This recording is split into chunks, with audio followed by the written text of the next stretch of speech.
about the future and not seeing a future anymore is really where I was at before coming here. And I really didn't see a future before, but now I do see one. I've been trying to stay really present while being here because I got a million different ideas of what that future could look like, and that can sort of be distracting from being in the now.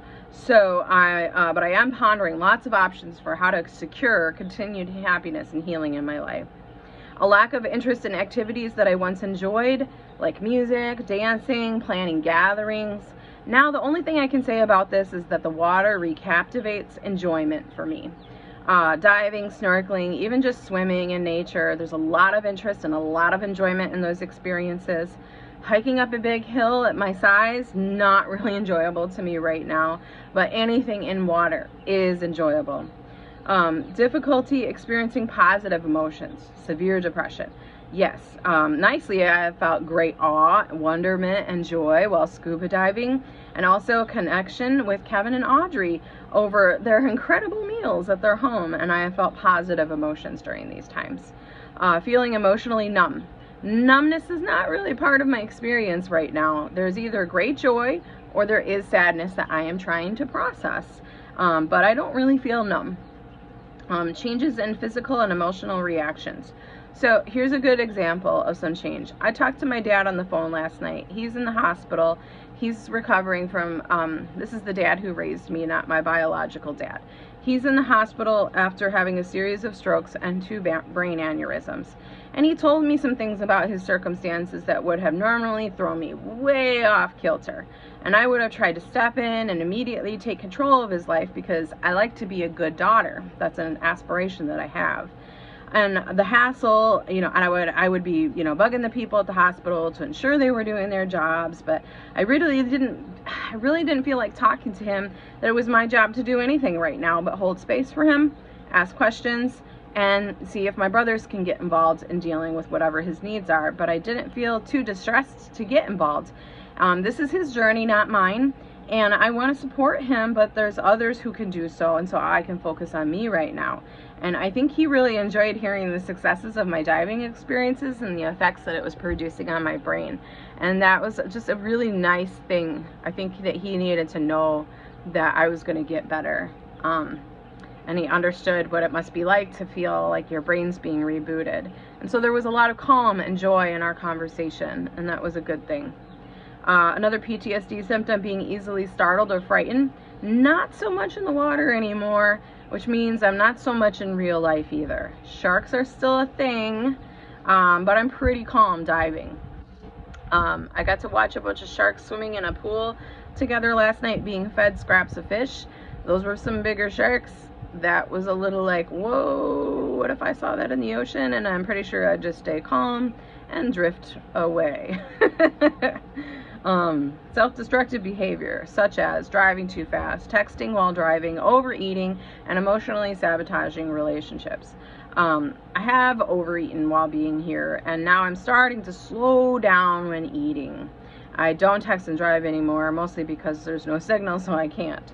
And I'm doing things one at a time much more often than I was before. Trouble concentrating, this is still an issue, but I am challenging it with trying to stare at fish and trying to remember details so that I can remember them afterwards and point them out in the Audubon book.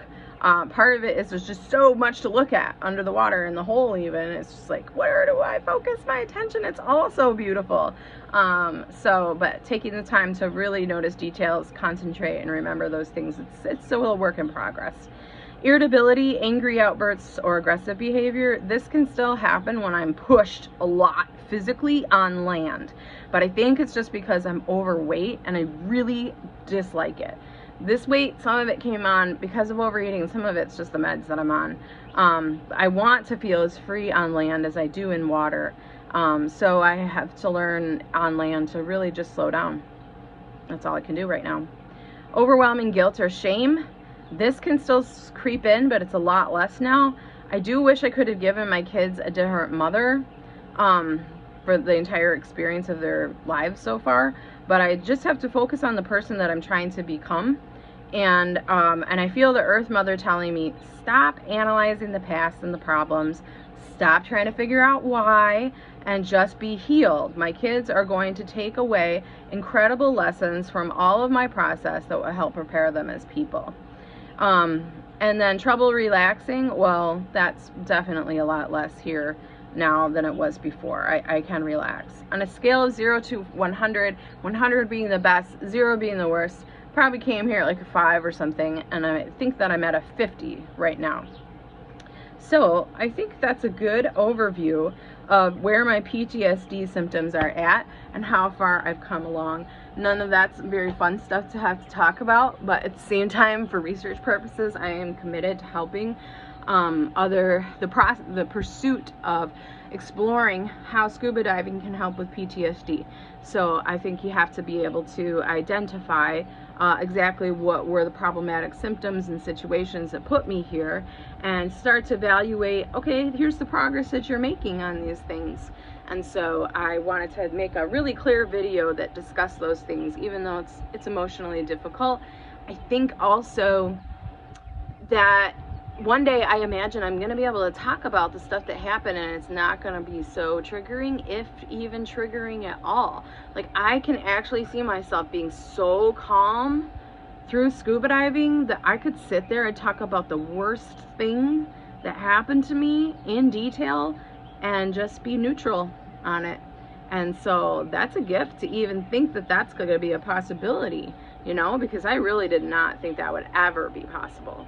So there we go. That's it for the video for today. I am going to go do a short dive this afternoon, and then we're doing a night dive tonight, and I'm very excited about that because I'm sure it's going to be a very different kind of experience than diving during the day with the sun. So all of the best to everyone, and I'll talk to you again later. There's always hope. Don't give up. If you're facing PTSD, there's always hope. All right, bye-bye.